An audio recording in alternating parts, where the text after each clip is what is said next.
ஹல்லேலூயா. கர்த்தருடைய நாமம் மகிமைப்படட்டும். இந்த உயிர்த்தெழுந்த இந்த ஞாயிறு வாரத்தின் முதல் நாள் அதிகாலையிலே அங்கே போய் பார்த்த பொழுது கல்லறை திறந்திருந்தது. இந்த உலகத்திலே ஒரே ஒருவருடைய கல்லறை திறந்திருக்கிறது என்றால் அது ஆண்டவராகிய இயேசுவின் கல்லறை. ஹல்லேலூயா.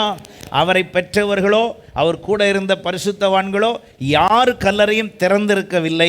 இயேசு ஒருவர் கல்லறை மாத்திரம் திறந்திருக்கிறது. அப்படியானால் அவர் மாத்திரம்தான் உயிரோடு இருக்கிறார்.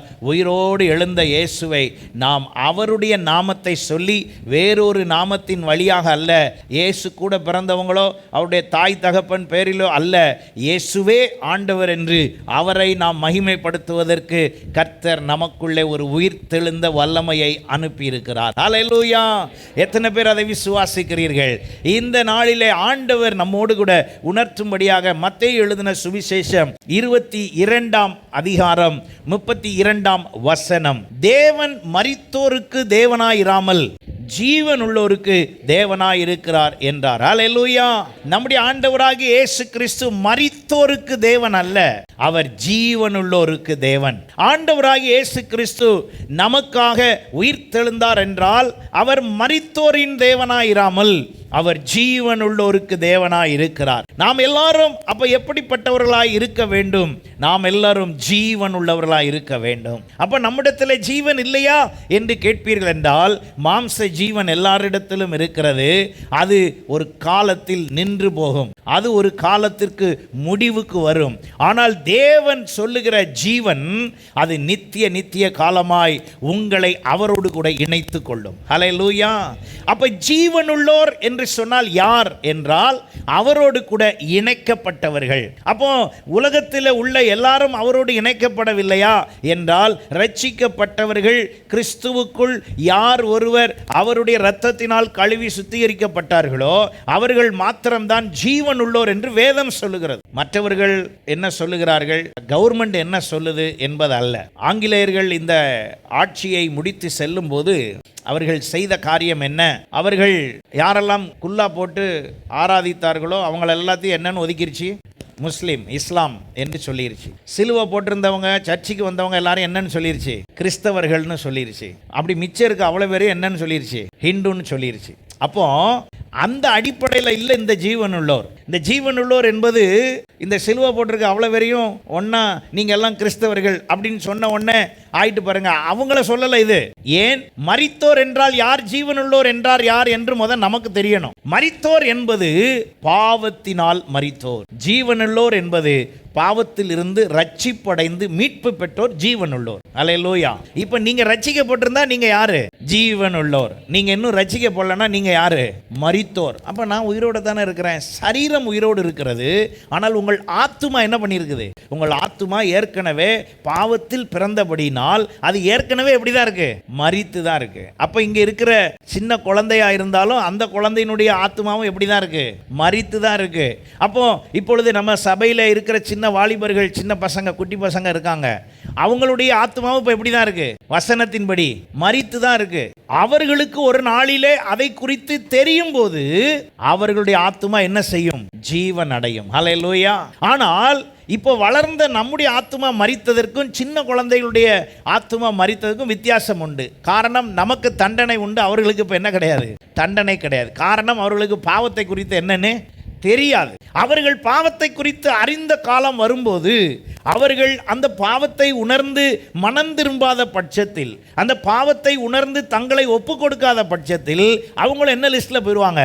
மரித்தோர் லிஸ்ட்ல போயிடுவாங்க. அப்போ நாம் எல்லாரும் இந்த நாளிலே ஜீவன் உள்ளோருக்கு தேவனாய் இருக்கிறவரை ஆராதிக்கிறோம். அப்போ உயிர் தெழுந்தவர் யார்? உயிர் தெழுந்தவர் ஜீவன் உள்ளோராய் மாற்றுவதற்காக அவர் உயிர் தெழுந்தார். ஹல்லேலூயா. அப்போ நாம் எல்லாரும் என்ன செய்ய வேண்டும்? யோவான் 20:9 சொல்லுகிறது, அவர் மரித்தோரிலிருந்து எழுந்திருக்க வேண்டும் என்கிற வேத வாக்கியத்தை அவர்கள் இன்னும் என்ன செய்யாதிருந்தார்கள்? அறியாதிருந்தார்கள். அப்ப இயேசு மரித்தோரிலிருந்து எழுகிறவர் என்பதை அறிந்திருக்க வேண்டியவர்கள் அவர்கள் அறியவில்லை. ஆகையினாலே என்ன பேசிக்கொண்டு இருந்தார்கள்? யோவான் சுவிசேஷம் 20ஆம் அதிகாரத்தை நீங்கள் வாசிக்கும் போது கொஞ்சம் வேடிக்கையா இருக்கும். ஏன்னா இவங்க எல்லாம் இயேசு கூடவே இருந்த ஆளு. அப்ப இயேசு வார்த்தைக்கு வார்த்தை என்ன சொல்லிக்கொண்டே இருந்தார்? நான் மரிக்க போகிறேன், நான் உயிர் தெழுவேன், 3வது நாளிலே நான் என்ன செய்வேன்? உயிர் தெழுவேன் அப்படின்னு சொல்லிக்கிட்டே இருக்கிறாரு. சொல்லிக்கிட்டே இருந்தவர்கள் அங்கே வாசிக்கும் போது அங்கே வந்து சொல்லப்படுகிறது, அவர்களிடத்திலே கல்லறையிலே வைக்கப்பட்டிருந்த இயேசு இல்லை, உயிர் தெழுந்தார்.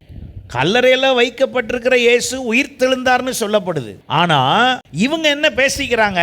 கல்லறையில் இருக்க இயேசுவை யாரோ என்ன பண்ணிட்டு போயிட்டான்?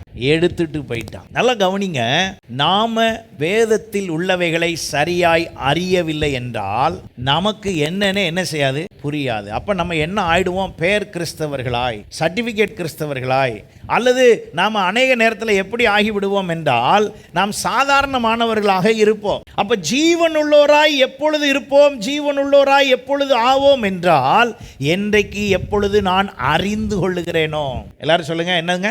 என்றைக்கு எப்பொழுது நான் அறிந்து கொள்ளுகிறேனே. என்ன அறிய வேண்டும்? நான் மரித்தோரா ஜீவனுள்ளோரான் என்ன செய்யணும்? அறிந்து கொள்ளணும். நான் மரித்த நிலைமையில் இருக்கிறேனா? என் ஆத்துமா மரித்த நிலைமையில் இருக்கிறதா? அடிக்கடி இதை கொஞ்சம் என்ன செய்யணுங்க? செக் பண்ணணும். எத்தனை பேர் அடிக்கடி செக் பண்ணுறீங்க? உங்கள் ஆத்துமா ஜீவனோடு இருக்குதா? ஏன் பாஸ்டர் அதை செக் பண்ணிக்கிட்டே இருக்கணுமா? ஆமாம், ஏன்னா அந்த ஆத்துமாவை இருளடைய வைக்க வேண்டும் என்று ஒவ்வொரு முறையும் என்ன செய்யப்படுகிறது? முயற்சி செய்யப்படுகிறது. அந்த ஆத்துமாவை எப்படியாவது இருளாக்கிடணும், அந்த ஆத்மாவில் ஜீவனற்று போகணும், அந்த ஆத்மாவை மரணத்துக்கு நேராய் நடத்தணும் அப்படின்னு சொல்லி இன்னைய வரைக்கும் ஒருவன் போராடி கொண்டிருக்கிறான். ஏதேன் தோட்டத்தில் போராடினவன் இன்று வரை என்ன பண்ணிட்டு இருக்கிறான்? போராடி கொண்டே இருக்கிறான். அன்றைக்கு ஏவாள்கிட்ட பேசின சாத்தான் இன்ன வரைக்கும் ஏவாள்கிட்ட என்ன பண்ணிக்கிட்டே தான் இருக்கான்? பேசிக்கிட்டே தான் இருக்கிறான். அல்லேலூயா. இன்னைய வரைக்கும் பேசி என்ன செய்ய பார்க்குறான்? இருளடைய பண்ண பார்க்கிறான். அல்லேலூயா. இப்போ என்ன செய்யணும்? நாம் ஜீவன் உள்ளவர்களாக இருக்கத்தக்க ஜீவனுள்ள தேவனை ஆராதிக்கிறபடினாலே அவரோடு இணைந்து எதை பெற்றுக்கொள்ளணும்? ஜீவனை பெற்றுக்கொள்ளணும். சாத்தான் யாரை தொட முடியாது? ஜீவனுள்ள ஆத்துமாவை சாத்தானால் தொட முடியாது, சாத்தானால் ஜெயிக்க முடியாது. உங்கள் ஆத்துமா ஜீவனுள்ளதாக இருந்தால் உங்களுக்கு எதிராய் செய்யப்படுகிற செய்வினையோ மந்திரவாதமோ எதுவும் பலிக்காது. அல்லேலூயா. நீங்க வாயை திறந்து சொல்லக்கூடாது, ஏதோ நடந்துருச்சு எனக்கு. நீங்க ஜீவனுள்ளவராய் ஆகுங்கள். ஒருவேளை பயம் வந்தால் உங்களை நீங்கள் சோதித்து பார்த்து எந்த இடம் மரித்த இடம்னு கண்டுபிடிச்சு நீங்கள் உங்களை என்னவாக மாற்றணும்? ஜீவன் உள்ளோராய் மாற்ற வேண்டும். அல்லேலூயா. ஏன்னா அவர் அப்படிதான் சொல்லியிருக்கிறாரு, பிசாசுக்கு எதிர்த்து நில்லுங்கள், அப்பொழுது அவன் உங்களை விட்டு ஓடிப்போம். சும்மா அப்படி சொன்னால் செஞ்சிட முடியுமா? அது யார் செய்வா பாஸ்டர்? அது பாஸ்டராக இருக்கிறவங்க தான் செய்வாங்க. அப்படி சொல்லலை, நல்லா கவனிங்க. பாஸ்டராக இருக்கவங்க இல்லை, நீங்கள் ஜீவன் உள்ளவராக இருந்தால் நீங்கள் எதிர்த்து நின்னா அது உங்களை விட்டு என்ன செஞ்சிடும்? ஓடி போகும். ஹல்லேலூயா. இன்றைக்கு ஆண்டவர் அப்படிப்பட்ட ஒரு வல்லமையை நமக்கு தரும்படியாக அவர் உயிர்த்தெழுந்திருக்கிறார். ஹல்லேலூயா. ஏன் அப்படி சொல்றேன்னா, அந்த உயிர்த்தெழுந்த அந்த வல்லமையில் நம்ம அடிக்கடி உயிர்த்தெழுதலை என்ன பண்ணிக்கிட்டே இருக்கணும்? நிரூபித்து கொண்டே இருக்க வேண்டும். நான் உயிரோட தான் இருக்கிறேன், நான் உயிரோட தான் இருக்கிறேன். மாம்ச உயிரோடு இருக்கிறது இல்லை, என் ஆத்துமாவில் நான் எப்படி இருக்கிறேன்? உயிரோடு இருக்கிறேன். அப்போ ஆண்டவர் என்ன செய்கிறவராய் நமக்குள்ளே இருக்கிறார். அப்போ அவர் மரித்தோரில் இருந்து எழுப்புகிறவராய் இருக்கிறார். ஆண்டவராகிய இயேசு கிறிஸ்து மரித்தார், அவரை மரித்தோரிலிருந்து எழுப்பினார் என்பதை உங்கள் வாயினால் அறிக்கையிடுவதே நீங்கள் அவரிடத்தில் ரட்சிக்கப்பட்டீர்கள் என்பதற்கு அடையாளமாக இருக்கிறது. ரோமருக்கு எழுதின நிருபம் 10ஆம் அதிகாரம் 9ஆம் வசனம் பாருங்க. ரட்சிப்பு என்று வரும்போது எங்கே வந்து ரட்சிப்பு இணைகிறது? மரித்தோர் ஜீவனுள்ளோர் என்ற இடத்துல தான் ரட்சிப்பே வருது. இப்போ உங்களை பார்த்து யாராவது ரட்சிக்கப்பட்டீங்களா அப்படின்னு கேட்டால், நான் பிறந்ததிலிருந்தே கிறிஸ்தவர், ரட்சிப்பு என்ன ரட்சிப்பு அப்படின்னு நீங்கள் பதில் பேசலாம். ஆனால் வேதத்தின்படி ரட்சிக்கப்பட்டோர் என்றால் யார் என்றால், என் வாழ்விலே இயேசு மரித்தார், அவர் உயிரோடு எழுந்தார், ஆகையினாலே நானும் மரித்து அடக்கம் பண்ணப்பட்டு நானும் என்ன செய்ய வேண்டும்? உயிரோடு எழ வேண்டும் என்பதை விசுவாசித்து கீழ்ப்படுகிறவர்கள் தான் ஜீவனுள்ளோர். அல்லேலூயா. இந்த வசனம் என்ன சொல்லுது பாருங்க. கர்த்தராகிய இயேசுவை நீ உன் வாயினாலே அறிக்கையிட்டு தேவன் அவரை மரித்தோரிலிருந்து எழுப்பினார் என்று உன் இருதயத்திலே விசுவாசித்தால் ரட்சிக்கப்படுவாய். அப்போ கிறிஸ்தவர்கள் இதை விசுவாசிப்பதில்லையா? எல்லா கிறிஸ்தவர்களும் இதை என்ன செய்வதில்லை? விசுவாசிப்பதில்லை. விசுவாசிக்கிறவர்கள் ரட்சிக்கப்படுவார்கள். அல்லேலூயா. நீங்கள் ரட்சிக்கப்பட்டீர்கள் என்றால் நீங்கள் ஜீவனுள்ளோருடைய இணைப்பிலே இணைக்கப்படுகிறீர்கள். ஆகையினால தான் தாவீது சொல்லுகிறார், நான் ஜீவனுள்ளோர் தேசத்திலே அவரை நான் காண்பேன். அப்ப நம்ம எல்லாருக்கும் ஆண்டவர் ஒரு ஜீவன் உள்ளவர்களாய் வைக்கும்படி கர்த்தர் விரும்புகிறார். அப்ப நான் ஜீவன் உள்ளவனாய் மாறுறதுனால எனக்கு என்ன கிடைக்க போகுது? எனக்கு என்ன கிடைக்க போகுது? அப்போ நான் ஜீவன் உள்ளவராய் மாறினதில் எனக்கு என்ன நன்மை என்று பார்ப்பீர்கள் என்றால், வெளிப்படுத்தின விசேஷம் 20ஆம் அதிகாரம் 12-13 வசனத்தை நாம் வாசித்து, இந்த மரித்தோர் யார், ஜீவனுள்ளோர் யார், நம்முடைய ஸ்டேட்டஸ் இன்றைக்கு என்ன என்பதை அறிந்து உயிர்த்தெழுதலின் வல்லமையினாலே நாம் இன்றைக்கு ஜீவனுள்ளவராய் இந்த இடத்தை விட்டு கடந்து செல்ல போகிறோம். ஹல்லேலூயா. இப்போ சொல்லப்படுகிற இந்த வசனங்கள் ஏதோ சபை சம்பந்தப்பட்டதல்ல, அல்லது இது பெந்தேகோஸ்தே சபை அதனால் அப்படிலாம் கிடையாது. வேதம் என்ன சொல்லுகிறதோ அதை நாம் தியானித்து கொண்டிருக்கிறோம். வெளிப்படுத்தின விசேஷம் 20ஆம் அதிகாரம் 12ஆம் வசனம் பாருங்க. மரித்தோராகிய சிறியோரையும் பெரியோரையும் தேவனுக்கு முன்பாக யாரை கண்டேன்? அதான் யார் நிற்காமா? மரித்தோர். அப்ப யாரா இருந்தாலும் எல்லாரும் எங்க வந்து நின்னாகணும்? தேவனுக்கு முன்பாக நின்றாக வேண்டும். அது எந்த மதத்தினராக இருந்தாலும் சரி, எந்த மதத்தினராக இருந்தாலும் சரி, எல்லாரும் என்ன செய்தாக வேண்டும்? தேவனுக்கு முன்பாக நின்றாக வேண்டும். அப்ப என்ன? அப்பொழுது புஸ்தகங்கள் திறக்கப்பட்டன. ஜீவ புஸ்தகம் என்னும் வேறொரு புஸ்தகம் திறக்கப்பட்டது. அப்பொழுது அந்த புஸ்தகங்களில் எழுதப்பட்டவைகளின்படியே மரித்தோர் தங்கள் தங்கள் கிரியைகளுக்கு தக்கதாக நியாய தீர்ப்பு அடைந்தார்கள். என்ன அடைந்தார்கள்ங்க? நியாய தீர்ப்பு அடைந்தார்கள். நியாய தீர்ப்புனா என்ன அர்த்தம்? நீ பரலோகத்துக்கு போ, நீ நரகத்துக்கு போ. ஒரே வார்த்தை, முடிஞ்சு போச்சு. இதான் நியாய தீர்ப்பு. இது யாருக்கு? மரித்தோருக்கு. மரித்தோருக்கு தங்கள் கிரியைகளுக்கு தக்க நியாய தீர்ப்பு அளிக்கப்பட்டது. ஆனால் 1 கொரிந்தியர் 11ஆம் அதிகாரத்தில் நீங்கள் வாசிக்கும் போது அங்கே என்ன சொல்லியிருக்கிறது பாருங்க. 1 கொரிந்தியர் 11ஆம் அதிகாரம் 31ஆம் வசனம் பாருங்க. நம்மை நாமே நிதானித்து அறிந்தால் நாம் நியாயம் தீர்க்கப்படும், நியாயம் தீர்க்கப்படுவதில்லை. அப்போ ஒரு நியாய தீர்ப்பு ஒன்று வருகிறது. இப்போ இந்த நியாய தீர்ப்பை குறித்து நமக்கு என்ன கவலை? வர்ற அன்னைக்கு பார்த்துக்குவோம். கொரோனா வர்றதை பற்றி யாருக்காவது தெரியுமா? உங்களுக்கு தெரியுமா? தெரியாது. ஆனால் வந்தது பிறகு என்ன நடந்துச்சு தெரியுமா? கொரோனா வந்த நேரத்தில் நம்ம எல்லாம் நியூஸ் பார்த்தோம். ஒரு ஆம்புலன்ஸில் ஒரு நபரை ஏற்றி கொண்டு வந்தார்கள். அந்த வீட்டில் இருந்து அவர் 3 பெட்டி பணம் வந்து என்ன சொல்கிறாங்க, வரிசையில் நிற்கிது ஆம்புலன்ஸ், ஏன்னா உள்ள இடம் இல்லை. அப்போ இந்த வீடியோ நீங்கள் எத்தனை பேர் அதை பார்த்தீங்கன்னு தெரில. அந்த ஓனருடைய சம்மந்தப்பட்டவங்க எல்லாம் என்ன செய்கிறாங்க, இறங்கி ஹாஸ்பிட்டலில் போய் 3 பெட்டி நிறைய பணம் இருக்குது, என் ஓனர் என்ன செய்ய காப்பாற்று. நல்லா கவனிங்க. இந்த உலகத்தில் ஒருத்தராலையும் செய்ய முடியாது என்னதுன்னா, இந்த உயிரை மட்டும் யாராலும் ஒன்றுமே செய்ய முடியாது. கையை மாற்றி வைக்கிறான், காலை மாற்றி வைக்கிறான், முகத்தை மாற்றி வைக்கிறான், ஆணை பெண்ணாக்க முயற்சி பண்ணுறான். என்னெல்லாம் முடியுமோ எல்லா முயற்சியும் நடக்குது, எல்லா செயலும் நடக்குது. இந்த உலகத்தில் எதெல்லாம் முடியுமோ அதெல்லாம் செய்ய பார்க்குறான். ஆனால் ஒன்று மட்டும் என்ன செய்யாது? முடியாது. டாக்டர் யாராக இருந்தாலும் சரி, டாக்டரில் பல டாக்டர் இருக்காங்க. உச்சி தலையிலிருந்து உள்ளங்கால் வரைக்கும் ஒவ்வொரு ஸ்பெஷலிஸ்ட் இருக்காங்க. ஒன்றுக்கும் நம்ம சொல்ல போனால் பல்லுக்கு ஒரு ஸ்பெஷலிஸ்ட்டு, காதுக்கு ஒரு ஸ்பெஷலிஸ்ட்டு, கை மட்டும் எலும்பு மட்டும் பார்க்குறவர், நரம்பு மட்டும் பார்க்குறவர், இப்படி எக்கச்சக்கமான பேர் இருக்காங்களா இல்லையா? நீ கேள்விப்பட்டிருக்கீங்கல்ல? ஆமாம். எந்த டாக்டர் என்ன படித்தாலும் சரி, யாருமே இது வரைக்கும் படிக்காத ஒன்று என்னென்னா, இந்த உயிரை எப்படி நிப்பாட்டுறது, இந்த போன உயிரை எப்படி திரும்ப கொண்டு வர்றது. இது மட்டும் எவ்வளோ பெரிய எம்பிபிஎஸ்ஸாக இருந்தாலும் சரி, எந்த எம்டி பண்ணியிருந்தாலும் சரி, எந்த நாட்டில் போய் படிச்சிருந்தாலும் சரி, அந்த டாக்டர் உயிரையே அந்த டாக்டரால் என்ன செய்ய முடியாது? காப்பாற்ற முடியாது. அப்படி என்றால் இந்த மரணம் என்பது எல்லாருக்கும் நியமிக்கப்பட்டிருக்கிறது. இப்போ நான் சொல்லுகிற நியாய தீர்ப்பின் மரணம் என்ன? அது ஆத்தும மரணத்தினுடைய நியாய தீர்ப்பு. அப்போ உலகத்தில் உள்ள சாதாரண ஒரு மரணத்துக்கே நம்மளால் என்ன செய்ய முடியல? ஏற்றுக்கொள்ள முடியல. வாசலில் நின்று லிஸ்ட்டு, யாரெல்லாம் நாளைக்கு மறிக்கணும்னு விரும்புகிறீங்க, எல்லாம் பேர் கொடுங்க அப்படின்னா எத்தனை பேர் பேர் கொடுப்போமா? அதே வாசலில் நின்று 100 வயசு வரைக்கும் வாழணுங்கிறவங்கலாம் டக்குன்னு ஒரு 5000 ரூபா கட்டிட்டு போங்கன்னா வேகமாக கட்டிட்டு போயிடுவாங்க. ஏன்னா எல்லாருக்கும் ஆசை என்னது? 100 வயசு வரைக்கும் வாழணும். நமக்கு தெரியுமா எத்தனை வயசு வரைக்கும் வாழ போகிறோம்னு? யாருக்காவது தெரியுமாங்க? ஒருத்தருக்கும் தெரியாது. ஏன் தெரியாதுன்னா அது ரகசியம். அது என்னதுங்க? ரகசியம். இந்த உலகத்தை மனிதன் எப்படி வேணாலும் படைக்கலாம், என்ன வேணாலும் மாற்றலாம். தண்ணி மேலே பெரிய ஒரு நாடே உருவாக்கிட்டு இருக்கு. தண்ணி மேலே மிதக்கிற நாடு உருவாகுது. இன்னும் வேற என்ன சொல்ல, ராக்கெட் பறக்குது, பிளைன் போகுது. இப்போ புதுசாக ஒரு பிளைன் கண்டுபிடிச்சிருக்கான், வீடு மாதிரி.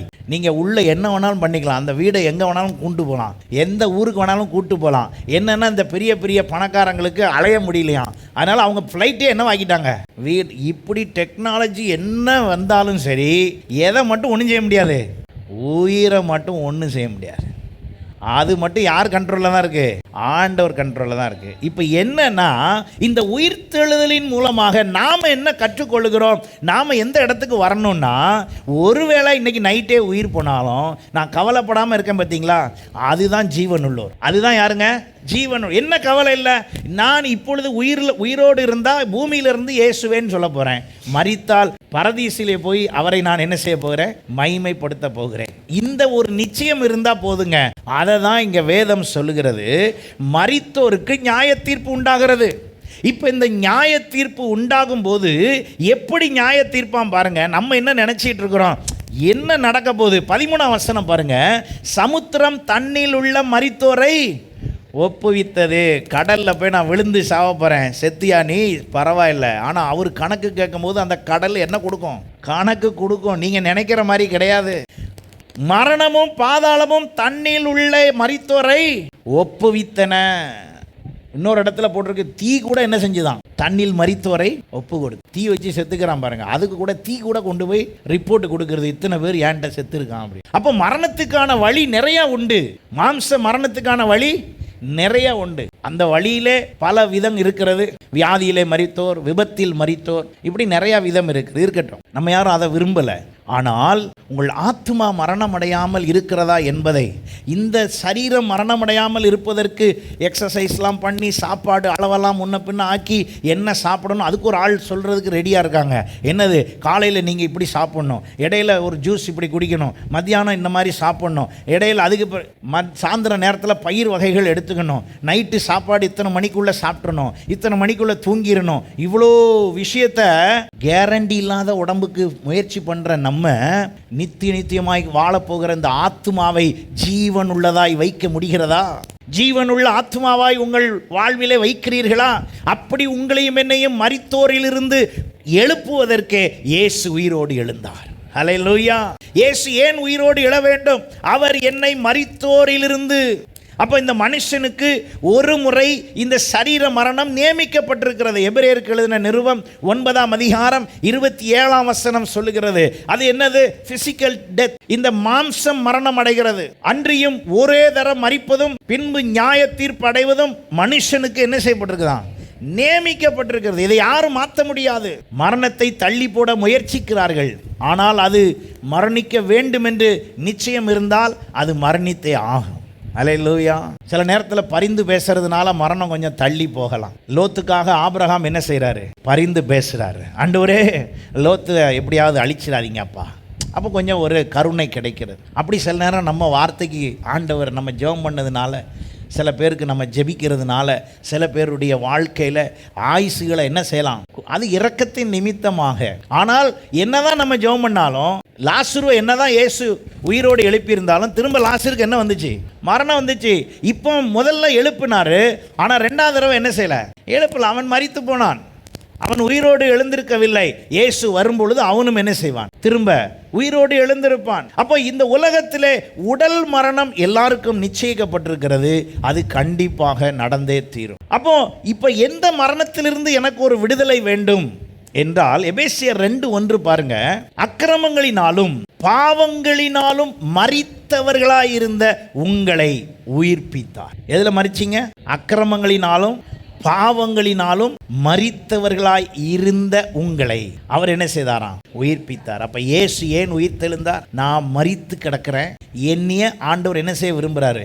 உயிர்ப்பிக்க விரும்புகிறார். நான் ஏன் ஆராதிக்க வேண்டும்? நான் ஏன் தேவனை எப்பொழுதும் தேட வேண்டும்? காரணம், என்னை உயிர்ப்பித்தவரோடு இணைப்பில் இருந்தால் தான் என் உயிர் தக்க வைக்கப்படும். என் உயிர்ப்பிப்பு அவரோடு கூட இணைக்கப்படவில்லை என்றால் என்னை, என் ஆத்துமாவை திரும்ப திரும்ப இந்த அக்கிரமத்தினாலும் பாவத்தினாலும் திரும்பியும் என் ஆத்துமாவை மரிக்க பண்ணுவதற்கு எனக்கு ஒத்தாசை பண்ண, உதவி செய்ய, அதுக்காக வேலை செய்ய நிறைய பேர் இருக்காங்க, நிறைய பேர் வர்றாங்க.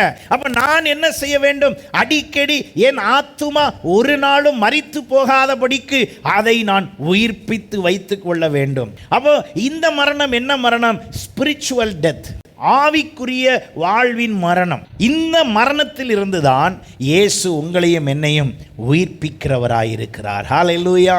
ஏனென்றால் பாவத்திற்கு கூலி என்ன? ரோமர் 6:23 சொல்லுகிறது, பாவத்தின் சம்பளம் மரணம். ஒரு மனிதன் பாவம் செய்தால் அந்த பாவத்தின் விளைவு அவன் ஆத்துமாவை அது மரணிக்கும். இப்ப இயேசு என்ன சொல்லுகிறார்? மரணத்திருக்கிற உன் ஆத்துமாவை நான் உயிர்ப்பிக்கிறேன். நான் உயிர்ப்பிக்கிறதற்காகவே நான் உயிர்த்தெழுந்தேன் என்று இயேசு சொல்லுகிறார். நீங்கள் இயேசுவை ஏற்றுக்கொண்டீர்கள் என்றால் அர்த்தம் என்ன? இயேசுவை நீங்கள் சொந்த இரட்சகராக, இயேசுதான் என் தெய்வம் அப்படின்னு ஏற்றுக்கொண்டீங்கன்னா அர்த்தம் என்னன்னா, நீங்க இன்னைக்கு என்ன ஆயிட்டீங்க? உங்க ஆத்துமாவில் முழுமையாக ஜீவன் பெற்றீர்கள். என்ன அர்த்தம்? உடம்பு மட்டும் எனக்கு உயிரோட இல்லை, இப்ப எதுவும் சேர்ந்து உயிரோட இருக்கு, என் ஆத்துமாவும் உயிரா இருக்கு. நீங்க இயேசுவேன்னு கூப்பிட்டு அவரால் ரட்சிப்படைந்தீர்கள் என்றால் உங்கள் ஆத்துமாவும் சேர்ந்து ஜீவனோடு இருக்கிறது. அப்ப சரீர ஜீவன், ஆத்தும ஜீவன் ரெண்டும் சேர்ந்து என்ன செய்ய போகுது? உங்களை இந்த பூமியிலே வாழும் போதே உங்களை ஆசீர்வாதமான வாழ்வுக்குள் அது கொண்டு செல்கிறது. ஹல்லேலூயா. மூன்றாவது ஒரு மரணம் ஏற்படுகிறது. என்ன என்றால், மத்தேயு சுவிசேஷம் 8ஆம் அதிகாரத்திலே இயேசு ஒரு ஓமையை சொல்லி வருகிறார். மரித்தோர் தங்கள் மரித்தோரை அடக்கம் பண்ணட்டும், நீ உயிர் தெழுந்துட்டனா உயிர் தெழுந்த வேலையை பாரு. அப்படின்னா என்ன அர்த்தம்னா, ஆவிக்குரிய ரீதியிலே உணர்வில்லாத, ஸ்பிரிச்சுவலி இன்சென்சிட்டிவ், ஆவிக்குரிய ரீதியிலே உணர்வில்லாத தன்மை. என்னை ஆண்டவர் உயிர்ப்பித்து இருக்கிறார், நான் மரித்தோர் கூடவே சேர்ந்துக்கிட்டு எல்லா வேலையும் என்ன செய்யக்கூடாது? செய்யக்கூடாது. என்னுடைய இணைப்பும் என்னுடைய கனெக்ஷன், என்னுடைய செயல் மரித்தோர்கிட்ட ரொம்ப இல்லாமல் யார் கூட இருக்கணும்? உயிர்த்தெழுந்தோரிடத்திலே, ஜீவனுள்ளோரிடத்திலே. காரணம், நான் மரித்தோரின் தேவனை ஆராதிக்கவில்லை. என் தேவன் யார்? ஜீவனுள்ளோரின் தேவன். ஹல்லேலூயா. அப்போ இந்த நேரத்தில் நான் மூன்றாவது சொல்ல வருகிற மரணம் என்னவென்றால், ஆவிக்குரிய ரீதியிலே உணர்வில்லாத, ஆவிக்குரிய என்ற வார்த்தையை விட நான் ஜீவனுள்ளோனாய் இருக்கிறதை குறித்த உணர்வில்லாத தன்மை. ஓ, நான் இங்கே இப்படி செய்தால், நான் இந்த நபரோடு இணைந்து கொண்டால், இந்த செயலை செய்தால் என் ஆத்துமா மரிக்கும், ஆகையினாலே நான் இதை செய்வதில்லை என்ற எண்ணத்துக்கு வர வேண்டும். அப்படி இல்லாமல் போனோன்னா அது என்ன அர்த்தம்? Spiritually insensitive.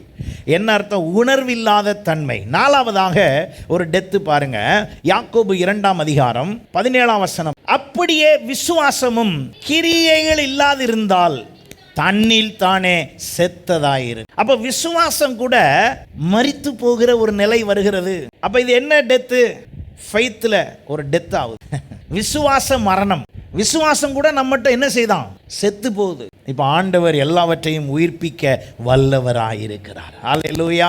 உங்கள் விசுவாசத்தை உயிர்ப்பிக்க அவர் வல்லவராயிருக்கிறார். ஒருவேளை உங்கள் ஆவிக்குரிய ரீதியிலே நீங்கள் சரியான உணர்விலே அல்லது சரியான விதத்திலே நீங்கள் இணைந்து செயல்படவில்லை என்றால் கர்த்தர் இன்றைக்கு உங்கள் ஆத்துமாவை மீண்டும் உயிர்ப்பித்து பலனடைய செய்ய அவர் வல்லவராயிருக்கிறார். ஹல்லேலூயா.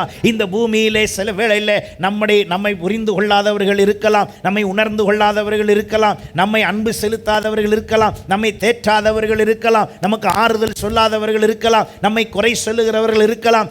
எப்படிப்பட்டவர்கள் இருந்தாலும் அவர்களை சில நேரத்தில் திருத்தவே முடியாது.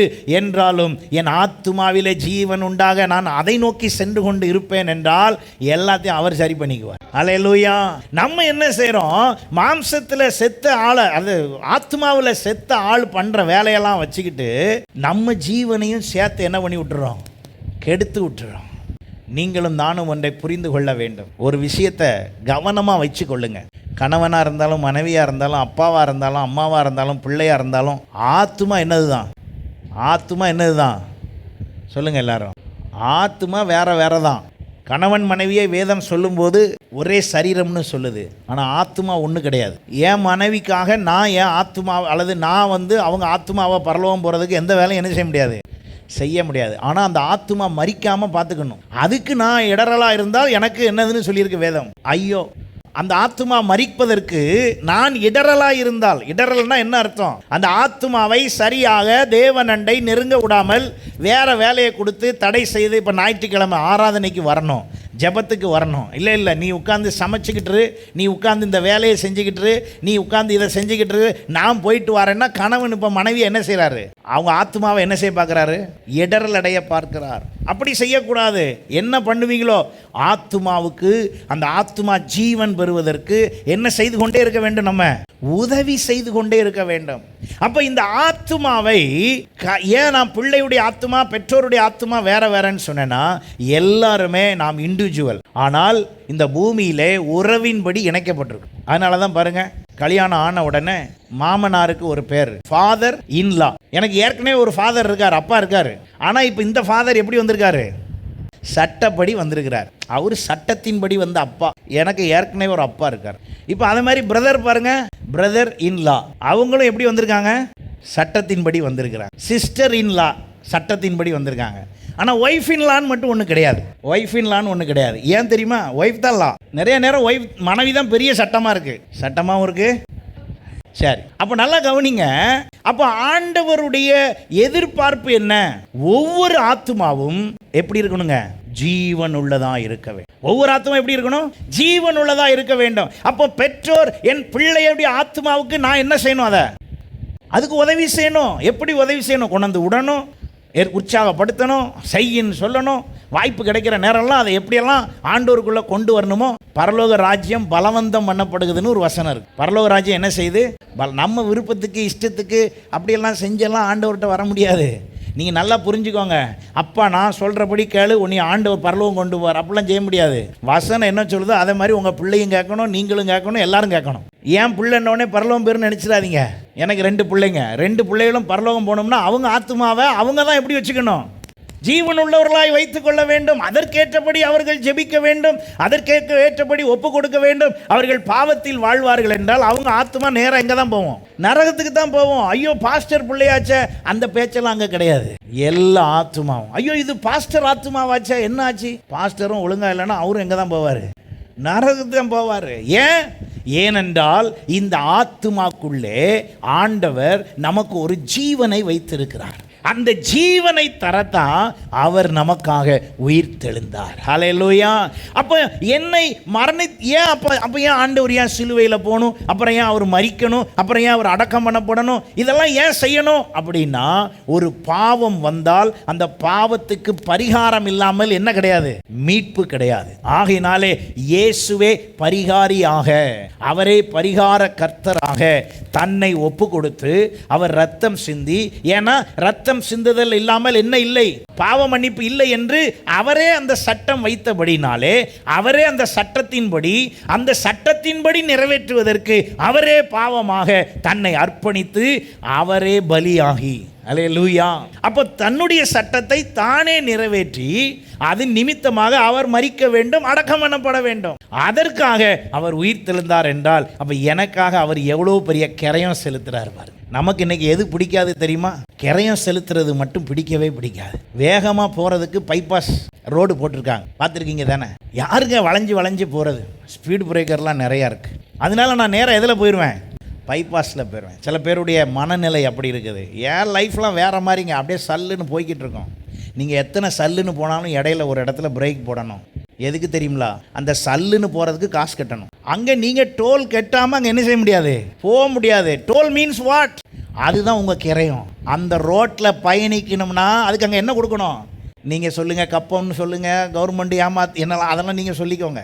ஆனால் நான் சொல்ல வர்ற உதாரணம் என்னென்னா, ஒரு ரோடு வேகமாக தங்கு தடை இல்லாமல் போகணுன்னாலும் அப்பப்போ இடையில ஒரு 25 கிலோமீட்டர், 50 கிலோமீட்டர், 30 கிலோமீட்டருக்கு இடையில என்ன கொடுத்தாகணும்? காசு கொடுத்தாகணும். எதுக்கு அந்த காசுனா, நீங்கள் அதில் போகிறதுக்கு. எதுக்கு அந்த காசு?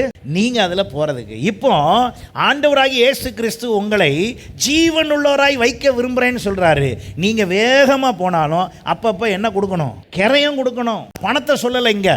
அவர் சொல்ல வர்ற கிரையம் எது இல்லை? பணம் இல்லை. பணத்தை ப்ரையாரிட்டி பண்ணாதீங்க. பணம் முதல்ல இல்லை. கர்த்தருக்கு உங்கள் பணம் தேவையில்லை. யார் வேணும்? நீங்கள் தான் வேணும். நம்ம கிரையம் செலுத்துறது தான் முக்கியம். நம்ம கிரையம் என்ன செலுத்துகிறோம்? பணம் யார் வேணாலும் எவ்வளோ வேணாலும் என்ன செய்யலாம்? கொடுக்கலாம். பணம் கொடுக்கறது ஒரு பெரிய விஷயம் இல்லை.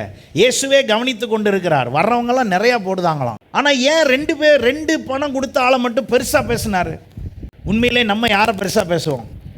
5 லட்ச ரூபா கொடுக்குற ஆளை பெருசாக பேசுவோமா? 5 ரூபா கொடுக்குற ஆளை பெருசாக பேசுவோம்? 5 லட்சம் கொடுக்குற ஆளை தான் பெருசாக பேசுவோம். ஆனால் ஆண்டவர் என்ன சொல்கிறாரு? 5 ரூபா கொடுத்த ஆளை போய் பெருசுன்னு சொல்கிறாரு. என்ன விதத்தில் பெருசுன்னு சொன்னார்? பண விஷயத்தில் இல்லை, பணத்தின் அளவில் சொல்லவில்லை. அவர் சொல்ல வந்தது தான் செலுத்தின கிரயத்தின் அடிப்படையிலே சொன்னார். என்ன கிரயத்தின் அடிப்படை? பெரியதாய் கொடுத்தவன் 5 லட்சம் கொடுத்தவன், அவனுக்கு ஏற்கனவே 5 கோடி இருக்கு. 5 லட்சம் கொடுக்குறது ஒரு பெரிய மேட்ரு இல்ல. இந்த 5 ரூபா கொடுத்தால், இந்த 2 ரூபா கொடுத்த அம்மா இருக்க இருக்கிறதே எவ்வளவுதான்? 2 ரூபா தான். அதை கொடுத்துருச்சு. அது பேர் தான் கிரயம். அது பேர் தான் என்னது? கிரயம். அதாவது நான் செலுத்துவதினால் அது எனக்கு பாதிப்பை என்ன செய்யணும்? கொடுக்கணும். இப்ப நீங்கள் உங்கள் ஆத்துமா ஜீவனுள்ளதாய் வைப்பதற்கு என்ன கிரயம் செலுத்துகிறீர்கள்? எந்த விதத்தில் நீங்கள் அதற்காக பிரயாசப்படுகிறீர்கள்? நமக்கு என்ன, மழை வந்துட்டுனா அவ்வளவுதான் போச்சு. ஆனா வேலைக்கு போவோம், நம்ம வேலையை பார்ப்போம், கொடையை பிடிச்சிட்டு போவோம். ஆனா சர்ச்சுக்கு வரும்போது மழை வந்தா வீட்டில் இருந்துருவோம். அப்ப என்ன செய்ய முடியல? நம்மளால கிரயம் கொடுக்க முடியல. அப்ப நம்முடைய வருமானத்துக்கு கொடுக்கிற கிரயத்தை ஆத்துமா ஜீவனோடு இருக்கிறதுக்கு என்ன செய்ய முடியல? என்னால கொடுக்க முடியல. இதெல்லாம் கணக்கிடப்படுகிறது. நம்முடைய ஒவ்வொரு செயலும், ஒவ்வொரு நாள் நாம் காலை எழுந்ததிலிருந்து இரவு தூங்க போகிற வரைக்கும் உள்ள எல்லா விஷயமும் எனக்கு என்ன செய்யப்படுகிறது? கணக்கிடப்படுகிறது. அப்போ ஒரு பைபாஸ் ரோட்டில் கார் வேகமாக போனாலும், 140 போனாலும் சரி, 160 போனாலும் சரி, திடீர்னு ஒரு இடத்துல என்ன செஞ்சாகணும்? நிப்பாட்டி ஆகணும். எதுக்கு? நான் அந்த 160 கிலோமீட்டர் ஸ்பீடில் வர்றதுக்கு எனக்கு ஹெல்ப் பண்ணி கொடுத்தவங்களுக்கு நான் இப்போ என்ன கொடுக்குறேன்? கிரயம் கொடுக்குறேன். அந்த கிரயம் எத்தனை பேர் சரியாக செலுத்துறீங்க? இப்போல்லாம் நீங்கள் காசே கொடுக்க வேண்டாம். முன்னக்கூட்டி போட்டு வச்சுருந்தீங்கன்னா அவனே என்ன பண்ணிக்குவான்? எடுத்துக்குவோம். அங்கே போய் நிப்பாட்டின உடனே அதுவே எல்லாம் ஸ்கேன் பண்ணி ரீட் பண்ண உடனே அந்த கேட் என்ன பண்ணுது? ஓப்பன் ஆகுது. நம்ம போய் காரை நிப்பாட்டினா போதும் அந்த இடத்துல. ஆனால் யாருமே செலுத்தாமல் என்ன செய்ய முடியாது? போக முடியாது. நீங்கள் செலுத்த உங்கள் இதில் பணம் இல்லைன்னா, சில நேரம் நான் காரில் போகும்போது சில பேர் சண்டை போட்டுக்கிட்டு இருப்பாங்க, வாக்குவாதம் பண்ணிக்கிட்டு இருப்பாங்க. என்னன்னு கேட்டால், அவன் ஒரு ஐடி கார்டை வச்சுக்கிட்டு இந்த ஐடி கார்டுக்கு நீ ஃப்ரீ கொடுன்னு சொல்லிக்கிட்டு இருப்பான். அங்கே எவ்வளோ கட்டணும்? 75 ரூபா கட்டணும். எவ்வளோ கட்டணும்? 75 ரூபா கட்டணும். அந்த 75 ரூபாய்க்கு அரை மணி நேரம் என்ன பண்ணிகிட்டு இருப்பான்? போராடிக்கிட்டு இருப்பான். அதுக்கு கொஞ்சம் நேரத்துக்கு முன்னால் தான் ஒரு கடையில் ஒரு 2000 ரூபா ஏமாந்துட்டு வந்திருப்பான். ஆனால் இந்த 75 ரூபாய்க்கு என்னன்னு கேட்டால் அதுன்றான், சட்டம்ன்றான். ரோடுக்காக அது என்ன செய்யப்படுது? வாங்கப்படுது. உங்களுடைய பயணம் சரியாக இருப்பதற்கு அது உங்களுக்கு என்ன செய்யப்படுது?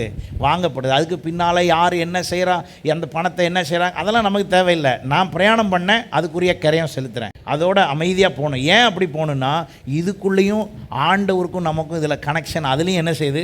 இருக்குது. அப்போ நம்ம எல்லாருமே ஒரு விஷயத்தை புரிந்து கொள்ளுங்கள். ஆண்டவர் நமக்கு ஒரு வாய்ப்பை தருகிறார். என்ன? என் ஆத்துமா ஜீவன் உள்ளதாய் வைத்து கொள்ளும்படி. அதற்கு ஏற்றபடி நீங்களும் நானும் அதை நாம் செய்கிறோமா? அப்போ நாம் எப்படிப்பட்டவர்களாக இருக்க வேண்டும்? அப்போ மரித்தோரில் இருக்க வேண்டுமா, ஜீவனுள்ளோரில் இருக்க வேண்டுமா? வேகமாக சில காரியங்களை நாம் வாசித்து தியானிப்போம். லூக்கா சுவிசேஷம் 20ஆம் அதிகாரம் 36ஆம் வசனம் பாருங்க. அவர்கள் இனி மரிக்கவும் மாட்டார்கள், அவர்கள் உயிர்த்தெழுதலின் பிள்ளைகள் ஆனபடியால் தேவ தூதர்களுக்கு ஒப்பானவர்களுமாய் தேவனுக்கு பிள்ளைகளுமாய் இருப்பார்கள். ஜீவனுள்ளோர் எப்படி இருப்பாங்களா? யாருக்கு ஒப்பா இருப்பாங்களா? தேவ தூதர்களுக்கு ஒப்பா இருப்பாங்க. அதனால தான் நான் உங்களுக்கு சொன்னேன், நீங்கள் ஜீவனுள்ளோரா இருந்தால் சாத்தான் உங்களை தொட முடியாது. காரணம், நீங்களும் யாரா மாறிடுறீங்க? அதாவது தேவ தூதர்களை போல நீங்க மாறிடுறீங்க. அப்ப சாத்தானும் யார் தான்? அவன் தள்ளப்பட்ட தேவ தூதன். அப்ப நம்மளை வந்து பார்க்கும்போது நாம தூதனா இருந்தால் அவனுக்கு தெரியும் இவங்க தேவனோடு கனெக்ஷன்ல இருக்காங்க. அல்லேலூயா. அப்ப நீங்க தேவ தூதரா மாறின பிறகு தள்ளப்பட்ட தூதன் வந்து உங்களை ஜெயம் எடுக்க முடியாது. காரணம், அவன் தள்ளப்பட்டவன். அப்போ அவனுக்கு பவர் கம்மியாயிருச்சு. நான் தேவனை தூதரை போல இருக்கிறேன். அப்போ எனக்கு அவனை விட என்ன கூடிருச்சு? பவர் கூடிருச்சு. ஆகையினால தான் அவர் சொல்றாரு, நீ அதுக்கு எதிர்த்து நில்லு. ஆகையினால தான் சொல்றாரு, நீ அவனுக்கு இடம் கொடுக்காத. அல்லேலூயா. அவனுக்கு இடம் கொடுத்தா அவன் என்ன செய்வான்? என்னை ஜீவன் உள்ளோரில் இருந்து மாற்றி என்னை எங்கே கொண்டு நிப்பாட்டிடுவான்? மரித்தோராய் நிறுத்தி விடுவான். அல்லேலூயா. என்ன என்ன எப்படி கொண்டே விட்டுருவான்? மரித்தோராய். அதனால தான் சொல்றாரு, நீ அவனுக்கு இடம் கொடுக்காத. பிசாசை பற்றி 2 தான் சொல்றாரு, தள்ளப்பட்ட தூதனை பற்றி 2 தான் சொல்றாரு. ஒன்று ஏத்து நெல்லு, இன்னொன்று என்ன செய்யாத, இடம் கொடுக்காத. இடம் கொடுத்தா என்ன செய்வான்? என்னை, என் ஜீவனுள்ள வாழ்வை கெடுத்து விடுவான். ஏத்து நின்னா என்ன செய்வான்? என்னை தொடாதபடி ஓடி போவான். அல்லேலூயா. இப்போ சொல்லுங்கள், உங்களுக்கு யாராவது ஏதாவது செய்ய முடியுமா? ஏதாவது செய்வனை வைக்க முடியுமா? வச்சா அது பலிக்குமா? அதை பற்றியெல்லாம் கவலைப்படாதீங்க. நம்ம நிறையா நேரம் இதை பற்றி பேசிக்கிட்டு இருக்கோம், வச்சவனை பற்றி பேசிக்கிட்டு இருக்கோம். இல்லை, அதை பற்றிய கவலை இல்லை. அதிலிருந்து விடுவிக்கிறவர் அதை விட பெரியவர் என்ற எண்ணம் நமக்கு வரணும். அல்லேலூயா. அப்போ நல்லா கவனிங்க. அப்போ நாம் யாருன்னா இப்போ உயிர்த்தெழுதலின் பிள்ளைகளாக இருப்பதினால் நாம் எல்லாரும் யாருங்க? தேவனுக்கு பிள்ளைகளாக இருக்கு. அப்போ அங்கே தொடர்ந்து அவர் சொல்லும்போது சில விஷயங்களை சொல்லிக்கொண்டே வருகிறார். அப்போ தான் 38ஆம் வசனத்தில் சொல்லுகிறார் பாருங்கள், அவர் மரித்தோரின் தேவனாய் இராமல் ஜீவனுள்ளோரின் நாய் இருக்கிறார் என்று அவர்களுக்கு எல்லோரும் அவருக்கு பிழைத்திருக்கிறார்களே என்றார். அப்போ நம்ம எல்லாருடைய வாழ்விலையும் ஒரு விஷயத்தை நாம் புரிந்து கொள்ள வேண்டும். இந்த பூமி எதற்கு நேராய் செல்லுகிறது என்றால் அது மரித்தோருக்கு நேராய் செல்லுகிறது. ஆனால் பரலோகம் நம்மை எதற்கு நேராய் கூப்பிடுகிறது என்றால் ஜீவன் உள்ளோருக்கு நேராய் கூப்பிடுகிறது. ஹல்லேலூயா. அப்போ மனுஷன் மரித்தோரின் உயிர்த்தெழுதல் உண்டாகத்தக்க அந்த மரித்தோரின் நிலைமையிலிருந்து ஒரு மாற்றத்தை அவனுக்குள்ளே கர்த்தர் வைக்கிறார். அப்போ எப்படி ஆண்டவர் இதை நமக்கு செய்கிறார்? ரோமருக்கு எழுதின நிருபம் 5ஆம் அதிகாரம் பாருங்க, 19ஆம் வசனம் கவனிங்க. முதல்ல 12 வாசிட்டு அப்புறம் 19 வாசிப்போம். இப்படியாக ஒரே மனுஷனாலே பாவமும் பாவத்தினாலே மரணமும் உலகத்திலே பிரவேசித்தது போல. யாரை சொல்றாரு? ஆதாமா சொல்றார். ஒரே மனுஷனால என்ன பிரவேசித்ததா?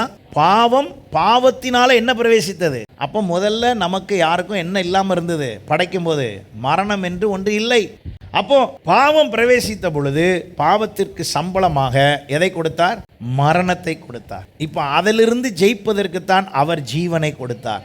அந்த ஜீவனின் மூலமாக நாம் ஜெயம் பெறுகிறோம். அப்போ எல்லா மனுஷரும் பாவம் செய்தபடியால் மரணம் எல்லாருக்கும் வந்தது போலவும் இதுவும் ஆயிற்று என்று சொல்லிவிட்டு தான் இப்போ 19ஆம் வசனம் கவனிங்க.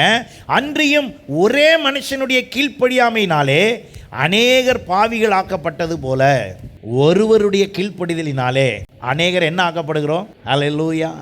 ஒரு மனுஷன் கீழ்ப்படியாமையாய் அன்றைக்கு அவர் சொன்னதற்கு புறம்பாய் விரோதமாய் மாற்றி செய்தான் ஏதேன் தோட்டத்திலே, அதனால் பாவம் வந்தது. இப்பொழுது இன்றைக்கு அப்படி இல்லாமல் ஆண்டவராகி இயேசு கிறிஸ்து தான் கீழ்ப்படிந்தவராகி, பிலிப்பியர் 2ஆம் அதிகாரத்திலே வாசிக்கிறோம், தான் கீழ்ப்படிந்தவராகி, அதாவது சிலுவையின் மரண பரியந்தம் தன்னை தாழ்த்தி அவர் என்ன செய்தாராம்? ஒப்பு கொடுத்தார். அந்த கீழ்ப்படிதலினாலே என்ன உண்டாயிற்று என்றால் நாம் எல்லாரும் நீதிமான்கள் ஆக்கப்பட்டிருக்கிறோம். அப்போ ஆண்டவர் நம்ம ஒவ்வொருவருக்கும் என்ன தருகிறார் என்றால் அவர் எனக்கு ஜீவனுள்ள வாழ்வை அவர் தர விரும்புகிறார். அப்போ எனக்குள்ளே ஒரு உயிர்த்தெழுதலின் பிள்ளையாக என்னை மாற்ற விரும்புகிறார் என்றால் அப்போ மரித்த நிலைமையின் அடையாளம் என்ன? மரித்த நிலைமையின் அடையாளம் என்ன? என் ஆத்துமா உயிரோடு இல்லை என்று சொல்வதாக இருந்தால் மரித்த நிலைமையின் அடையாளம் என்னவென்றால் உலகம் போன போக்கிலே போகிறதும், மாம்ச ஆசைகளை நிறைவேற்றுவதற்கு நேரம் செலவிடுவதும், பணம் செலவிடுவதும், தேவனுக்கு விரோதமான காரியங்களிலே செயல்படுவதும், இதுதான் மரித்த நிலையின் அடையாளமாக இருக்கிறது. ஆனால் ஆண்டவராகிய இயேசு கிறிஸ்து இதை குறித்து நமக்கு வெளிப்படுத்தும்படி பவுல் எபேசு சபைக்கு எழுதும்போது 2ஆம் அதிகாரம் 1ஆம் வசனத்திலிருந்து பாருங்க, அங்கே சில வசனங்களை நாம் வாசிக்கும்போது நமக்கு அது தெளிவாக நமக்கு உணர முடியும். எபேசியர் 2ஆம் அதிகாரம் 1ஆம் வசனத்திலிருந்து பாருங்க, அக்கிரமங்களினாலும் பாவங்களினாலும் மரித்தவர்களாயிருந்த உங்களை அவர் உயிர்ப்பித்தார். அவைகளில் நீங்கள் முற்காலத்திலே, அந்த உயிர்ப்பிக்கப்பட்ட நபர் எப்படி இருந்தாங்களாம் பாருங்க. நாம் அப்படி இப்போ இருந்தோம்னா இப்போ நம்ம என்ன செய்யப்படணும்? உயிர்ப்பிக்கப்படணும். எப்படி இருந்தோமா? முற்காலத்திலே இவ்வுலக வழக்கத்துக்கு ஏற்றபடியாகவும் கீழ்ப்படியாமையின் பிள்ளைகளிடத்தில் இப்பொழுது கிரியை செய்கிற ஆகாயத்து அதிகார பிரபுவாகிய ஆவிக்கேற்றபடியாகவும் நடந்து கொண்டீர்கள். இங்கே சொல்லுகிறது ஆவிக்கேற்றபடினா பிசாசு. அவர்களுக்குள்ளே நாம் எல்லாரும் முற்காலத்திலே நமது மாம்ச இச்சையின்படியே நடந்து நமது மாம்சமும் மனசும் விரும்பினவைகளை செய்து சுபாவத்தினாலே மற்றவர்களைப் போல கோபாக்கினியின் பிள்ளைகளாய் இருந்தோம். இப்ப மரித்தோர் என்ற இடம் எங்கே வருகிறது? அங்கே தான் நம்ம மாட்டிக்கிட்டு இருக்கிறோம். ஆனால் இப்போ நம்மளை அவர் உயிர்த்தெழுதலின் மூலமாக என்ன ஆக்கிட்டாராம்? உயிர்த்தெழுதலின் பிள்ளைகளாக மாற்றி விட்டார். ஹல்லேலூயா. நீங்கள் இன்னும் இந்த அனுபவத்தை பெறவில்லை என்றால் ஆண்டவர் இன்றைக்கு உங்களுக்கு அந்த அனுபவத்தை தர விரும்புகிறார். நீங்களும் உயிர்த்தெழுதலின் பிள்ளைகளாய் வாழ முடியும். ஹல்லேலூயா, ஹல்லேலூயா. அப்போ ஆண்டவர் என்ன செய்தாராம் பாருங்க, 4ஆம் வசனம். தேவனோ இரக்கத்தில் ஐஸ்வர்யம் உள்ளவராய் நம்மில் அன்பு கூர்ந்த தம்முடைய மிகுந்த அன்பினாலே அக்கிரமங்களில் மரித்தவர்களாயிருந்த நம்மை, நம்ம எதில் மரித்திருந்தோமா? அக்கிரமங்களில் மரித்தவர்களாக இருந்த நம்மை கிறிஸ்துவுடனே கூட உயிர்ப்பித்தார். கிருபையினாலே நாம் எல்லாரும் என்ன செய்யப்பட்டோம்? ரட்சிக்கப்பட்டோம். அப்போ நாம் எல்லாரும் சேர்ந்து இதை செய்த பொழுது கர்த்தர் நமக்கு என்ன செய்தார்? 13ஆம் வசனம் பாருங்க. முன்னே தூரமாக இருந்த நீங்கள் இப்பொழுது கிறிஸ்து இயேசுவுக்குள் கிறிஸ்துவின் இரத்தத்தினாலே என்ன ஆனீர்கள்? சமீபமானீர்கள். சமீபமானது நிமித்தமாக அவர் செய்த காரியம் என்ன? இப்போ தான் இந்த இடத்தை தான் நீங்கள் புரியணும். நான் சொல்ல வருகிறது, உயிருள்ளவர்களாய் ஜீவனுள்ளவர்களாய் இருக்கிறவர்களுக்கு கர்த்தர் செய்த காரியம் பாருங்க. எப்படி எனில் 14ஆம் வசனம் பாருங்க. 14 16 வரைக்கும் வாசிங்கன்னா உங்களுக்கு எதிரடையாய் கிரியை செய்கிற எந்த கிரியைகளும் உங்களை சேதப்படுத்த முடியாது என்பதை நீங்கள் உணர்ந்து கொள்வீர்கள். எப்படி எனில் அவரே நம்முடைய சமாதான காரணராகி, அவர் நமக்கு யாருங்க? சமாதான காரணராகி இரு திறத்தாரையும் ஒன்றாக்கி பகையாக நின்ற பிரிவினையை நடுச்சுவரை தகர்த்து சட்ட திட்டங்களாகிய நியாயப்பிரமாணத்தை தம்முடைய மாம்சத்தினாலே ஒழித்து இரு திறத்தாரையும் தமக்குள்ளே ஒரே புதிய மனுஷனாக சிருஷ்டித்தார். இப்படி சமாதானம் பண்ணி பகையை சிலுவையினால் கொன்று அதனாலே இரு திறத்தாரையும் ஒரே சரீரமாக தேவனுக்கு ஒப்புரவாக்கினார். அப்போ மரித்தோராய் இருந்த நபரை இப்பொழுது அவர் என்னவா மாற்றிட்டாரு? ஜீவன் உள்ளோராய் மாற்றிவிட்டார். ஹல்லேலூயா. அப்போ நீங்களும் நானும் அப்படிப்பட்ட இடத்துல இணைக்கப்பட்டதை நிமித்தமாக ஆண்டவர் நமக்கு தந்திருக்கிற ஆசீர்வாதம் என்ன? 2 ஆசீர்வாதங்கள், அதை சொல்லி நாம் ஜெபிக்க போகிறோம். பிலிப்பியருக்கு எழுதின நிருபம் 3ஆம் அதிகாரம் 10ஆம் வசனம் பாருங்க. நான் உயிர்த்தெழுதலுக்குள்ள வாழ்வுக்குள் வரும் பொழுது கர்த்தர் எனக்கு என்ன தருகிறார் என்னவென்று சொன்னால், அங்கே சொல்லப்பட்டிருக்கிறது 3:10. இப்படி நான் அவரையும் அவருடைய உயிர்த்தெழுதலின் வல்லமையையும் அவருடைய பாடுகளின் ஐக்கியத்தையும் அறிகிறதற்கு அவருடைய மரணத்துக்கு ஒப்பான மரணத்துக்குள்ளாகி எப்படியாயினும் நான் மரித்தோரிலிருந்து உயிரோடு எழுந்திருப்பதற்கு தகுதியாகும்படிக்கு. அப்போ நாம் எல்லாரும் உயிர்த்தெழுந்த அந்த அனுபவத்துக்குள்ளே வரும்போது நமக்கு ஒரு தகுதியை கர்த்தர் தருகிறார். பாவம் செய்த பொழுது நாம் தகுதியற்றவர்களாய், மகிமையற்றவர்களாய், தேவனுக்கு புறம்பானவர்களாய், காணியாட்சிக்கு புறம்பானவர்களாய், தேவனுக்கு தூரமானவர்களாய் இருந்தோம். இப்பொழுது உயிர்த்தெழுதலுக்கு நம்மை ஒப்பு கொடுக்கும் போது நமக்கு ஒரு தகுதியை கர்த்தர் தருகிறார். ஹல்லேலூயா. அந்த தகுதியின் மூலமாக நான் என்ன செய்ய வேண்டும் என்றால், அந்த தகுதியின் நிமித்தமாக 14ஆம் வசனம் சொல்லுகிறது, கிறிஸ்து இயேசுவுக்குள் தேவன் அழைத்த அழைப்பின் பந்தய பொருளுக்காக லக்கை நோக்கி தொடர்கிறேன். எனக்கு ஒரு ஸ்தலத்தை வைத்திருக்கிறார், அங்கே நான் செல்வதற்கு அது எனக்கு தகுதியை கொடுக்கிறது. ஹல்லேலூயா. நான் சொன்னேனே, பைபாஸில் கார் போகணுன்னா அதுக்கு ஒரு தகுதி இருக்குது. என்னது? அங்கே ஒரு என்ன இருக்கணும்? ஒரு ஃபாஸ்ட் ட்ராக்னு சொல்லி ஒரு சின்ன அட்டை ஒன்று இருக்குது, அதை கண்ணாடியில் ஒட்டி இருக்கணும். அது இருந்துச்சுன்னா ஆட்டோமேட்டிக்காக கேட் என்ன பண்ணிக்கிட்டே இருக்குது? திறந்துக்கிட்டே இருக்குது. கொஞ்சம் டெக்னிக்கல் ப்ராப்ளம் இருக்கிற இடத்துல தான் கொஞ்சம் டிலே ஆகும். சில இடத்துலலாம் நம்ம போய் நிற்கிறதுக்குள்ளே அது என்ன பண்ணிடுது? திறந்துருது. ஏன்கிட்ட அந்த வாசல் வழியாக அந்த கேட் வழியாக போகிறதுக்கு என்கிட்ட என்ன இருக்குது? என்கிட்ட தகுதி இருக்குது. என்கிட்ட அதுக்கு சம்பந்தப்பட்ட எல்லாம் இருக்கிறது. உடனே அங்கே எனக்கு வாசல் திறக்கிறது. அது போலவே நீங்கள் உயிர் தெழுந்தவரோடு கூட இணைக்கப்படுவீர்கள் என்றால் பல விஷயத்தில், பல இடத்துல உங்களுக்கு தகுதி வருகிறபடினாலே யாரும் உங்களை நிறுத்த முடியாது. ஹல்லேலூயா. யாரும் உங்களை தடுக்க முடியாது. எந்த கிரியைகளும் உங்களை தடுத்து நிறுத்த முடியாது. உங்கள் வாழ்க்கையவோ, உங்கள் வருமானத்தையோ, உங்கள் ஆசீர்வாதத்தையோ, உங்கள் உயர்வையோ, உங்களுடைய வாழ்வில் இருக்கிற பரிசுத்தத்தையோ எதுவும் தடுக்க முடியாது. காரணம், நீங்கள் யாராயிட்டீங்க? தகுதி உள்ளவர்களாய் மாறிட்டீங்க. ஹல்லேலூயா. இரண்டாவதாக நான் என்ன பெற்றுக்கொள்கிறேன்? ரோமருக்கு எழுதின நிருபம் 6ஆம் அதிகாரத்தை பாருங்க. நான் அவருடைய மரணத்தின் சாயலில் நாம் இணைக்கப்பட்டவர்களானால் அவர் உயிர்த்தெழுதலின் சாயலிலும் இணைக்கப்பட்டிருப்போம். மேலும் பிதாவின் மகிமையினாலே கிறிஸ்து மரித்தோரிலிருந்து எழுப்பப்பட்டது போல நாமும் புதிதான ஜீவனுள்ளவர்களாய் நடந்து கொள்ளும்படிக்கு அவருடைய மரணத்துக்குள்ளாக்கும் ஞான ஸ்நானத்தினாலே கிறிஸ்து உடனே கூட அடக்கம் பண்ணப்படுகிறோம். இரண்டாவது காரியம் என்ன என்றால் உயிர்த்தெழுதலின் சாயல். சாயல்னா அர்த்தம் என்ன? Image of God, image, the resurrection image. இந்த உயிர்த்தெழுதலின் சாயல் என்னிடத்தில் வருவதினால் என்ன நடக்க போகிறது? என்ன நடக்க போகிறது என்றால், இந்த உயிர்த்தெழுதலின் சாயல் என்னிடத்தில் வந்த மாத்திரத்தில் நான் படைக்கும் பொழுது அவர் படைத்த அந்த படைப்பின் சாயலில் நான் இப்பொழுது என்ன செஞ்சிடறேன்? வந்துடுறேன். ரட்சிக்கப்பட்ட நாம் எல்லாரும் இப்போ என்ன சாயல்ல இருக்கோம் தெரியுமா? முத ஆதாமை அவர் படைக்கும் பொழுது ஒரு சாயல் இருந்தது. அது என்ன சாயல்? அவர் சொல்லுகிறார் ஆதியாகமத்திலே, நம்மை போல, நம்முடைய சாயலை போல நாம் அவரை நமது சாயலின்படியும் நமது ரூபத்தின்படியும் மனுஷனை உண்டாக்குவோமாக. அந்த சாயல் எங்க வந்துருச்சு? இப்போ ரட்சிக்கப்பட்ட நமக்குள்ளே வந்து விடுகிறது. அல்லேலூயா. நீங்களும் நானும் இயேசுவை ஏற்றுக்கொண்டு இயேசுவின் பிள்ளையாய் மாறின உடனே, இந்த உயிர்த்தெழுதலின் சாயல் எனக்குள்ளே வந்த உடனே நான் என்னவாக மாற்றப்படுகிறேன் என்றால், படைப்பின்படியான சாயலில் வந்து விடுகிறேன். அப்படி ஒரு சாயல் எனக்குள்ளே வரும்போது எனக்கும் தேவனுக்கும் இடையிலே எந்த இடைவெளியும் இருக்காது. எனக்கும் தேவனுக்கும் இடையில எந்த இடைவெளி இல்லாமல் நான் அவரோடு ஒரு சிநேகிதனோடு பேசுவது போல நான் அவரோடு பேசுவேன். அப்படித்தான் ஆண்டவர் தான் வைத்திருந்த ஜனங்களோடு அவர் பேசினார். மோசையின் இடத்திலே சொல்லுகிறார், நான் மோசையோடு எப்படி பேசுகிறேன்? முகமுகமாய் ஒரு சிநேகிதன்ட்ட பேசுகிற மாதிரி பேசுவேன். சிநேகிதன்னா அதான் அர்த்தம். என்னது? மனம் திறந்து எல்லாத்தையும் பேசுறது. அப்போ ஆண்டவர் ஆகினால்தான் இயேசுவும் அப்படி சொன்னார். அப்போ இன்றைக்கு நாம் செய்ய வேண்டியது என்ன? இந்த உயிர்த்தெழுதலின் சாயலில் நாம் என்ன செய்யப்பட வேண்டும்? இணைக்கப்பட வேண்டும். அப்போ இயேசு உயிர்த்தெழுந்தார் அப்படின்னு கொண்டாடுறது இல்லை. நான் முதல்ல கரெக்டாக இருக்கேனா? உயிர்த்தெழுதலின் பிள்ளையாக இருக்கிறேன்னா? அந்த உயிர்த்தெழுதலினால் தகுதி கிடச்சிருக்கா பாருங்கள். இன்னும் பயந்துக்கிட்டு இருக்கிறேனா? இன்னும் ஒதுங்கி கொண்டு இருக்கிறேனா? இன்னும் யோசித்து கொண்டு இருக்கிறேனா? இன்னும் அவிசுவாசத்தில் இருக்கிறேனா? அதெல்லாம் தவிர்த்து கர்த்தர் எனக்கு ஒரு தகுதியை தர்றார். உயிர்த்தெழுதலின் மூலமாக எனக்கு ஒரு தகுதியை தந்ததுனால அந்த தகுதியின் மூலமாக நான் அவளுடைய வலது பார்சத்தில் என்ன செய்வேன்? உட்காருவேன். உங்களை என்னையும் அவர் பக்கத்தில் வைக்கிற அளவுக்கு தகுதி ஆகிட்டோம். நம்ம எத்தனை பேருக்கு அது சந்தோஷம்? நாம் எல்லாரும் அவருடைய வலது பார்சத்தில் வீற்றிருக்க. இப்போ இந்த சாயலை எப்படி உணர்த்தப்படுவது? நீங்கள் வாசித்து பார்ப்பீர்கள் என்றால், அந்த அதிகாரத்தில் நாம் வாசித்தபடி 4ஆம் வசனத்தினுடைய கடைசி பகுதி எப்படி சொல்லுகிறது என்றால், நாமும் புதிதான ஜீவனுள்ளவர்களாய் நடந்து கொள்ளும்படிக்கு அவருடைய மரணத்துக்குள்ளாக்கும் ஞான ஸ்நானத்தினாலே கிறிஸ்துவுடனே கூட அடக்கம் பண்ணப்பட்டோம். வேதம் சொல்லுகிறபடி பிதா குமாரன் பரிசுத்தாவின் நாமத்தில் எல்லாம் மூழ்கி ஞானஸ்நானம் எடுங்க அப்படின்னு சொல்கிறோம்னா, இது பெந்தேகோஸ்தே சபையின் சட்டம் அல்ல.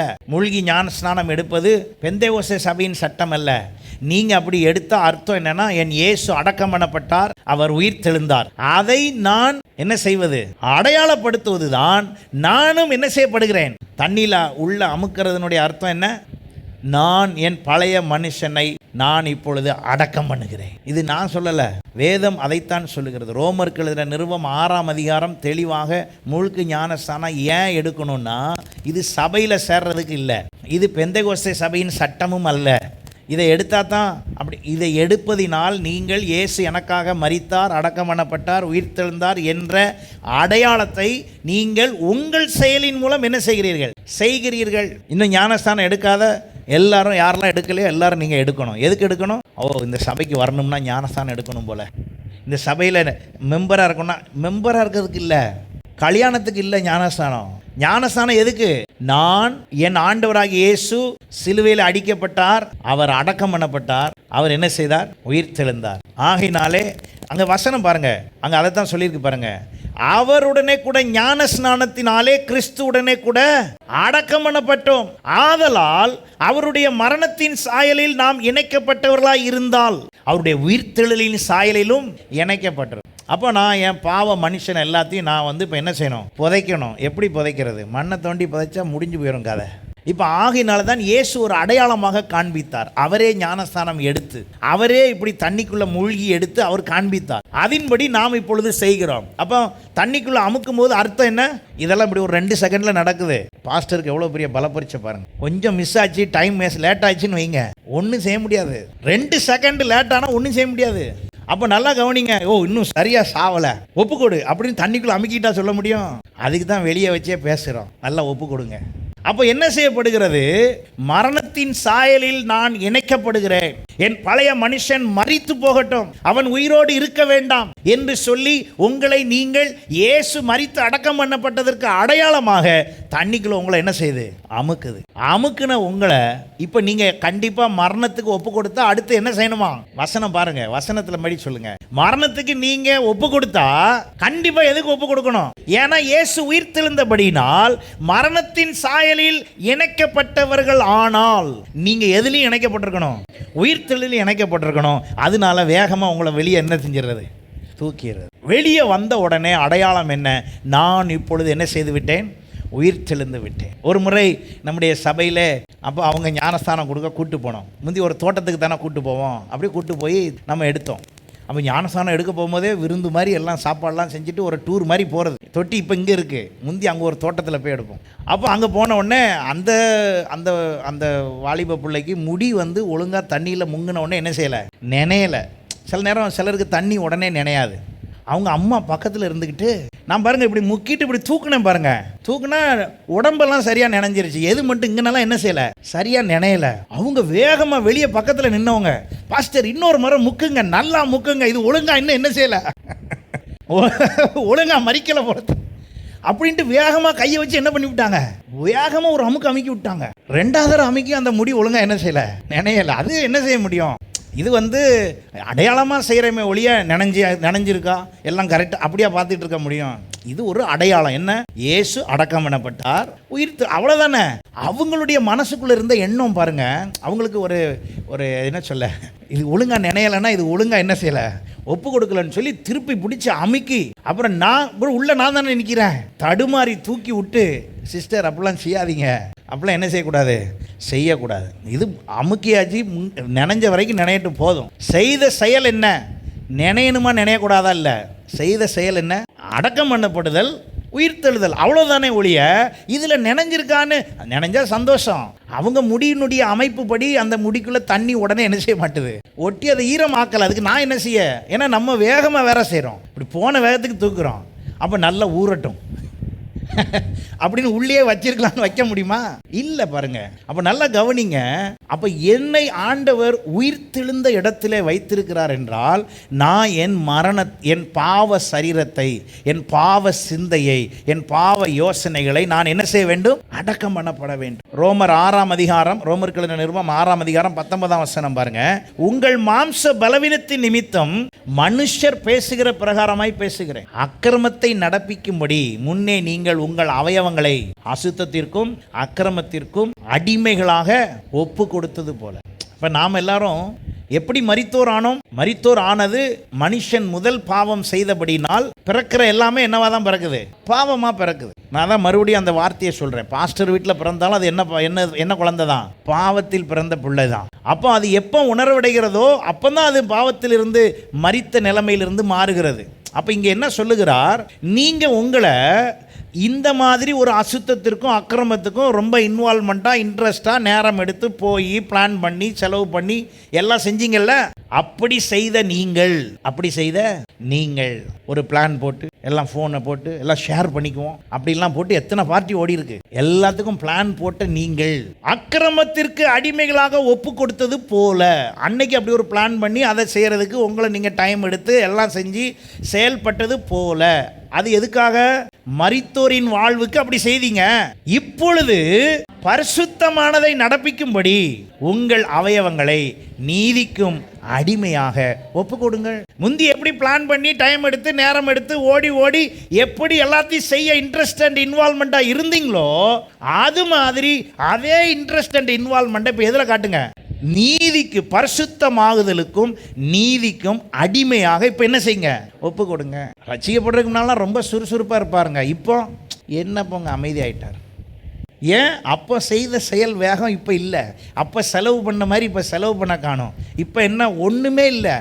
என்னது? அப்படி வந்த மாதிரி இருக்கு, போன மாதிரி இருக்கு. இல்லை, நீங்கள் மரித்தோரின் வாழ்வுக்கு செய்ததை விட இப்போ எதுக்கு அதிகமாக செய்யணும்? ஜீவனுள்ளோரின் வாழ்வுக்கு அதிகமாக செய்யணும். அன்னைக்கு நான் கண்ட வேலைக்கும் கண்ட காரியத்துக்கும் என்னைய கெடுத்து கொள்ளுகிற வாழ்வுக்கு நான் எவ்வளவு செலவு செய்திருப்பேன், எவ்வளவு காரியத்தை செய்திருப்பேன். அப்படியானா அதுக்கு ஈக்குவலாக 2 மடங்கு இப்போ எங்கே செய்யணும்? ஜீவனுள்ளோர் தேசத்துக்கு செய்யணும். ஆமேன். நாம் அப்படி செய்கிறவர்களாய் மாறும்போது ஆகையினால தான் 13ஆம் வசனம் சொல்லுது பாருங்க, நீங்கள் உங்கள் அவயவங்களை அநீதியின் ஆயுதங்களாக பாவத்திற்கு ஒப்புக்கொடாமல். அதே 13ல பாருங்க, உங்களை மரித்தோரிலிருந்து பிழைத்திருக்கிறவர்களாக தேவனுக்கு ஒப்பு கொடுத்து. எதுக்கு ஒப்பு கொடுங்க? நீங்க தான் செய்யணும். ஒப்பு கொடுத்து உங்கள் அவயவங்களை நீதிக்குரிய ஆயுதங்களாக தேவனுக்கு சரண்டர் யுவர் செல்ஃப். உங்களை நீங்க கர்த்தர்கிட்ட கொடுத்துருங்க, அவர் உங்களை ஜீவன் உள்ளவராய் மாற்றுவார். அப்படி நீங்கள் ஜீவன் உள்ளவராய் மாறுவதற்கு ஒப்பு கொடுப்பீர்கள் என்றால் அப்பொழுது உங்களுக்கு அவர் யாரா இருப்பார்? ஜீவனுள்ளோருக்கு தேவனாய் இருப்பார். ஹல்லேலூயா. இன்றைக்கு ஆண்டவர் மரித்தோருக்கு தேவனாய் இராமல் எப்படி இருக்கிறார்? ஜீவனுள்ளோருக்கு தேவனாய் இருக்கிறார். உங்களை சார்ந்தவர்கள் இன்னும் ஜீவன் அடையவில்லை என்றால், முதல்ல உங்களுக்குள்ளே இன்னும் மரித்தோரின் காரியம் இருக்கும் என்றால் அதை சரிப்படுத்தி நீங்களும் ஜீவனுள்ளோராய் மாறுங்கள். உங்களை சார்ந்த நண்பர்கள், சொந்த பந்தங்களையும் ஜீவனுள்ளவர்களாய் மாற்றுங்கள். அதற்கு கர்த்தர் ஒப்பு கொடுக்க உங்களை உணர்த்துகிறார். ஒப்பு கொடுங்கள். கர்த்தர் உங்கள் வாழ்வை ஆசீர்வதித்து வழி நடத்துவார். God bless you.